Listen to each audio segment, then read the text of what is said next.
Well, good afternoon. I assume most of you know why we're here. We've had kind of a busy afternoon today, and I just, from our assessment that we were just talking about, it appears that everything went according to Hoyle. And I'll let Elke from the Department of Health and Welfare talk about the specifics of this first positive case that we've got in Idaho. So,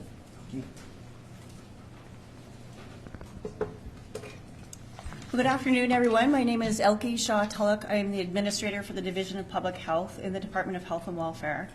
And just this afternoon, the department was notified by our Bureau of Laboratories that we have our first positive case of novel coronavirus in a female over the age of 50 in the southwestern part of the state.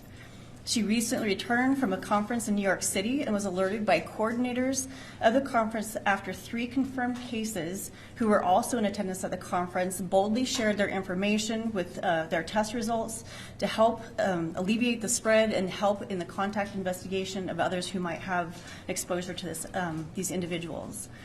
So fortunately, this individual is doing well. They're at home. They're recovering from mild symptoms that did not require hospitalization. We've been working with Central District Health on this case as soon as we learned about this afternoon. Again, it is our first case, but there have been 1,629 total cases and 41 deaths in the United States. The patient's treating physician acted appropriately after ruling out influenza, and then they gathered the patient's travel history, their exposure risk, and symptoms that were consistent with the novel coronavirus that causes COVID-19. Clinical specimens were collected, and they were sent to our Idaho Bureau of Public Health Laboratories, where laboratory testing confirmed the infection. Epidemiologists with Central District Health are working with the department to determine reasonable risk criteria for the locations where this person was and visited upon their return, as well as any close contacts. I do have with me here today Brandon Atkins from Central District Health, who can fill you in a little bit more on what that means about contact investigation. But I want to stress the importance that we realize that this is a very scary notification, but we do want to have everyone understand that the risk to the population still remains low. This is someone who traveled into our state. We know that the contact of the cause of that was not from community spread in Idaho, but we will continue to be looking at this as we move forward. We encourage everyone to do the things that we talked about in every single press conference so far. We want to make sure that you're doing all those basic things, washing your hands, covering your coughs, and covering your sneezes, making sure that you take care of yourself, you stay at home when you're sick, and you stay away from sick people. As we stressed this morning as well in the conference, Dr. Christine Hahn, the governor, everyone stressed that it's really important that we keep ourselves healthy to make sure that we keep elderly and those who are immune compromised also healthy. So with that, I'm going to turn it over to Brandon and let you hear some more. Thanks, Elke. My name is Brandon Atkins, and I work with Central District Health Department. And a few of the details that I wanted to share in context with the contact investigation and what will be our ongoing efforts at Central District Health do include a very thorough process. We have epidemiologists who work in hand with the contact for this particular illness. They will be doing a very thorough investigation and dealing with those closest in contact with this individual. Initially, we'll be working with facilities that may have potentially been within this individual's purview once they return to the state of Idaho, and we will go out from there. It's how any contact investigation works in an epidemiological response. And the message that we would share is that this is not something that is a widespread risk to everyone that's in our population. We knew at some point that this would happen, and the preventive methods and measures that are in place are very sound and solid. Again, this individual is recovering well and is very cooperative. We anticipate that any additional information that we receive from her and from those in closest contact from her will give us a better idea of where we go from there, and we will continue to share information as we receive it. It is very rapidly developing. We received this information just this afternoon, and we're really grateful that we can have the opportunity to prepare as we have to be able to respond accordingly. Any other questions from someone for me? Yes. Do you know how long this individual had been back in Idaho from New York? So this conference took place in late February, early March. They've only been back for a small amount of time, and we do know that there's very little risk of other exposure to other areas. So you essentially are going to backtrack Yep. Yeah, with an investigation, we do go through and we do a ring of closest proximity. So you look at an individual in a household and you will go at initial contacts in that household and you will span out to areas that they may have been in, that those individuals may have been at higher risk. So again, it's not everyone, I want to reiterate, it's not everyone that needs to get suddenly tested for this. We still are very much messaging to individuals. We would want people to continue to observe the messaging that's being put out. CDC guidance is still sounds very solid that we need to watch for signs and symptoms. We need to watch for those that may have been exposed to someone who has recently returned from travel. But for this particular case, we know that this was brought into our state from a conference that they were joining. It was not something that they acquired locally. Do we know where she's living here locally, or what part of the area? We know that she's in Ada County, and she was not afraid to share that information. She's been very forthcoming. So to generalize it, it is definitely in our larger population hub, which is not news to us. We see this happen very frequently in our state, that those with highest risk populations are typically those with the highest populations. What is the timeline of notifying people who she has close contact with? So it's as soon as the provider can get that information over to them. It's not our duty to tell someone about their personal health information. The process typically that is followed is that that lab result goes to the provider, that primary care provider reaches out to that individual, lets them know the results of that, and also lets them know that they will have an individual from the department, our health department, reach out to them and contact them for details to find out. Again, reiterating, she was very cooperative with her investigation, and she got contacted from us within hours of her notification, 15 minutes to be precise from us once we learned the lab and we were able to confirm that the provider had reached out and spoken with her. Yes? Do we know, excuse me, do we know if this patient had entered our state capitol building since she's been vaccinated? There's no indication that she has entered the state capitol building. Is there any change in what you're advising people to do? There's not. Again, what we would reiterate is we need to be proactive in preempting any type of response to this. This person acted very appropriately, contacted their primary care provider, had limited contact, was screened initially for influenza, had those risk criteria that were met. All of those things were handled very well, and the primary care provider did an amazing job in following through with the information, submitting the sample to the testing site at the state lab. The state lab turned around the lab samples in record time. They received the sample late yesterday afternoon and ran that sample this morning. We're able to get that information out. So again, the process worked really smoothly, and we'd hope that everyone could act as diligently as these individuals did. Do you know how many pending tests there are still in the lab? I don't know exactly how many pending tests. When you say pending tests, you're saying how many individuals are currently being tested or how many tests are available?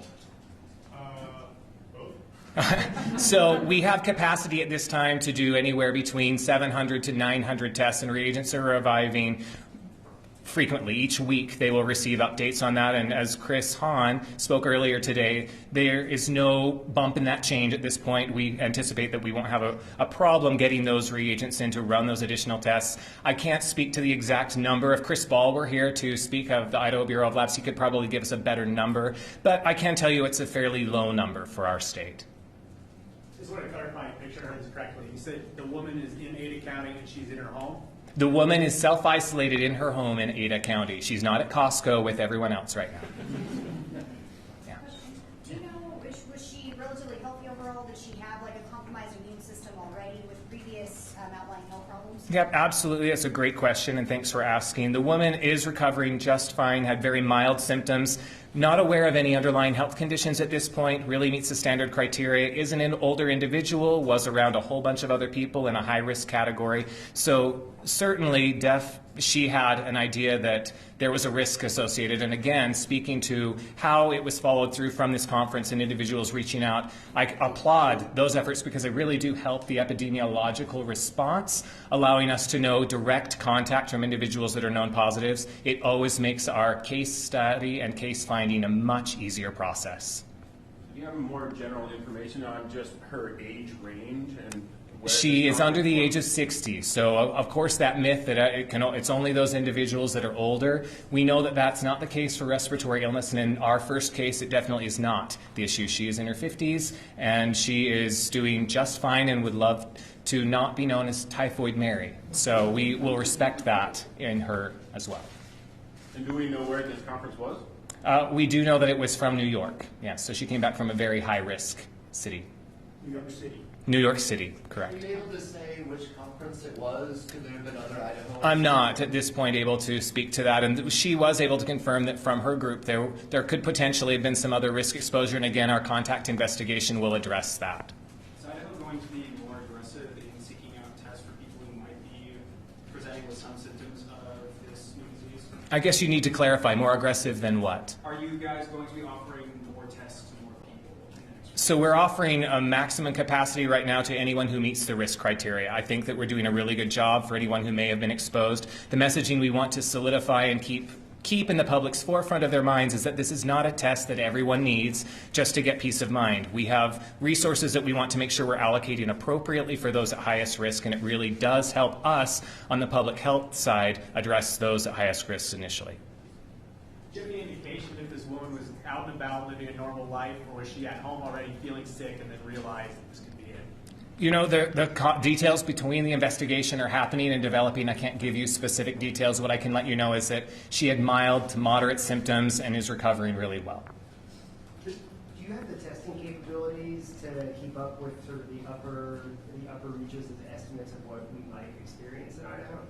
Well, at this point, yes, I would say we do. And as long as we keep and maintain a very proactive sense of what we are doing, that we should be able to do that. Is there any reason to think that other Idahoans were at the same conference? No other reason beyond what we have seen currently with her and what she has disclosed. But we certainly can get that information in the contact investigation. Do you know how big the group was that she was here or in New York City with from Idaho? I don't know the specifics of the conference. The conference was late February, early March, and it's now mid-March. Do we know what happened between those two dates? We know that after she got back that she had normal days where she was on low risk exposure. She's indicated there weren't a lot of risks. And again, we will look at what those exposure risks are, and as we develop that, we will share it forward. But we do know that it has been very limited, and it seems to be that it will be very low risk to our community. Do you know if she's visited any public schools? Not to our knowledge. She has not shared that she's gone to any public schools. Did she fly from the Boise airport? She did come in through the Boise airport. That's correct. Do we know how many people are in her household that she's with? I can't disclose that information. Again, we're trying to keep some of that anonymity privy to her, but we can let you know that there are contacts that we will be investigating first and foremost. Can I ask a governor question? Sure. Will this affect the legislature at all? Will they be taking a hiatus or possibly signing that early? Well, as we discussed this morning, the leadership on both sides is very attuned to what's taking place, and if you saw the action that took place today, their projected departure date, they're not stretching it out. They're trying to get through their bills, so that's up to the leadership and the two bodies about how they get that done. But they're trying to get, importantly, the appropriation bills, which they have to get done to get those done. So.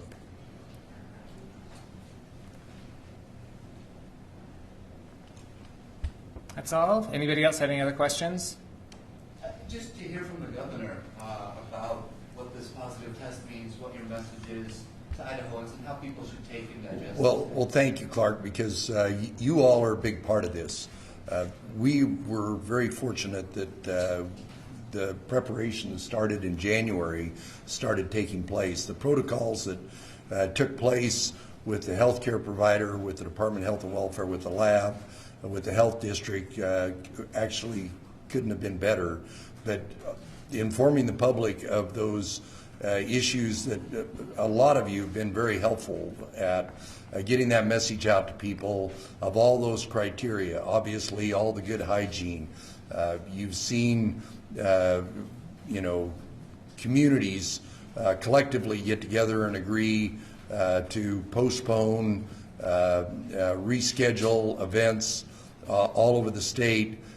Your help, the media's help in getting this message out is critical to doing what we talked about this morning, which in fact the press conference that the president had today, they talked about that graph that sat here this morning about we're trying to smooth smooth that demand out, and that's exactly what we're trying to do. But we need your help in people, particularly if they feel like they might be in a place where they're exposed, to self-isolate and work with their healthcare providers. So that help is very precious to us right now.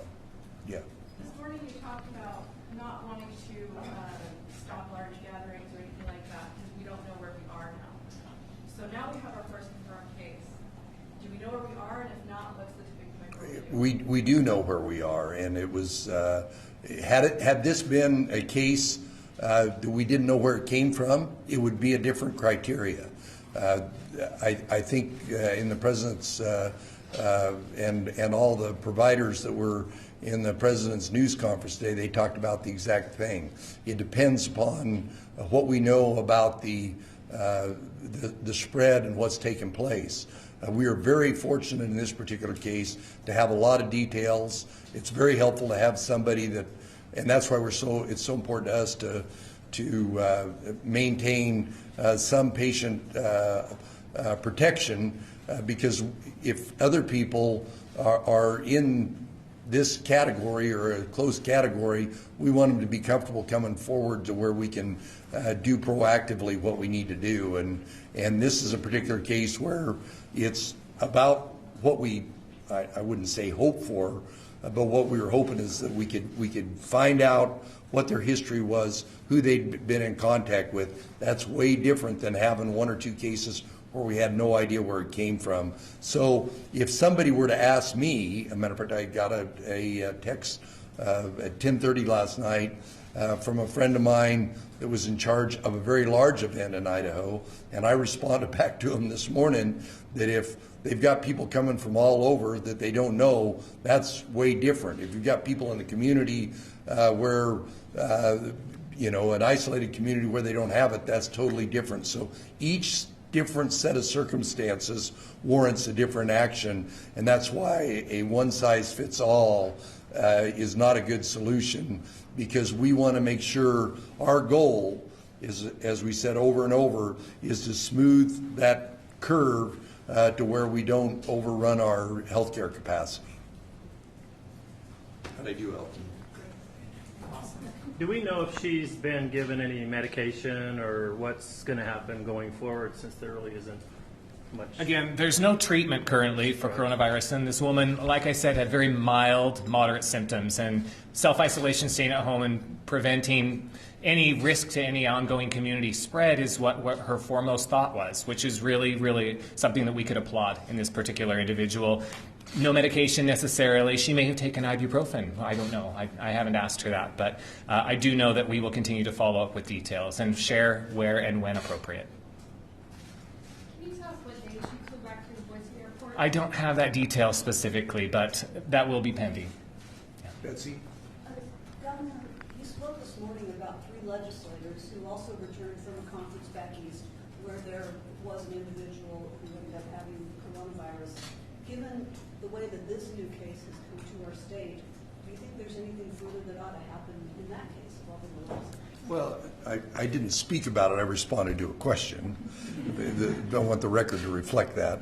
But it's just like anyone else that's been at an event. Where were they in relation to the person that is a known, confirmed person that's been exposed to this virus? So in their particular instance, I think as we found out about it, when I found out about it Saturday and was notified in the discussions, and this went through the proper protocols, went through health and welfare, went through the public health districts, they contacted those legislators. So what I'm trying to let everybody understand is we have put the protocols in place. Now, this is a fast evolving public health event, and the science and the epidemiology is an evolving issue. But with what we know, we think we're doing the best practices, and we think that was what took place in that particular case. Governor, does this change anything about what you said about closing public schools this morning? No, because of the kind of case it was, and a lot of states are doing blanket issues. The question is how long, when do they, it's all about trying to bend that curve down, and you don't want to do it too early. You might even exacerbate the problem. So that's part of the discussion that Director Jepson's committee, in coordination with the superintendent, with the local school districts, we're trying to do that because we don't want to have we don't want people to come home and then come back right at the peak problem and create a peak healthcare problem later on. And that's what the timing's taken place with on school closures. So is it wait and see, or is there a set threshold that you have right now that, hey, when it hits this threshold? There are a lot of variables, and I'm going to count on an incredible team that we've got here to give us the best advice, use the best science to do the right thing to address that issue. So. Do you have a message to employers about working from home? Are there any plans for changing things for government employees as far as that? There are so many different efforts taking place. The large companies, Micron's a good example. Micron, from the very get-go, because of their nexus to their facilities in China, they were very aggressive right from the very get-go, as they properly should. We are reaching out, particularly to smaller companies that don't have their in-house health advisors to give them any information they need, and continue to knock on their door and say, do you need any more information? Can we help you make decisions about what you do, about having people work from home, about what you do as far as your policies? And that's, there's a lot of small businesses in Idaho, and it's hard for us to reach all of them, but that's why we need all of your help to get that message out. So, Betsy. This question is for anyone who has the answer. What about the other people who were on the plane with the patient when she flew into Boise? Are they being contacted? Again, we will go beyond and share a little more information that the person was not symptomatic when they were flying back. And we do know that it can, to some degree, potentially be spread through airborne particles prior to a person showing signs or symptoms, but the likelihood is very, very low. And that risk of transmission is not our number one priority. The number one priority is those that are in closest proximity to her while she has been actively displaying signs and symptoms. Thanks. All right. Thank you very much.